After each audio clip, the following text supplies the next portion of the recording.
Economist বলছে শীর্ষ ধনী, সবচেয়ে সুখী বা নৈতিকভাবে শ্রেষ্ঠ এমন কোনো বিবেচনায় নয়, বরং গেল এক বছরে সবচেয়ে বেশি উন্নতি যে দেশের সেটিকেই বর্ষসেরা বিবেচনা করে দ্য ইকোনমিস্ট।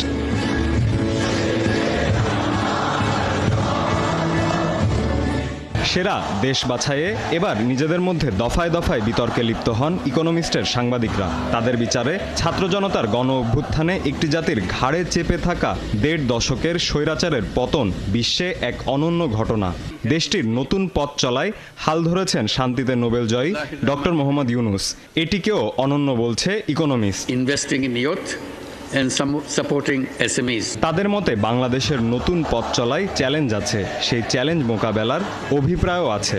আইন শৃঙ্খলা ও অর্থনীতি স্থিতিশীল হতে চলেছে। ইকোনমিস্টের বর্ষসেরা তালিকায় এবার স্থান পেয়েছে ৫টি দেশ।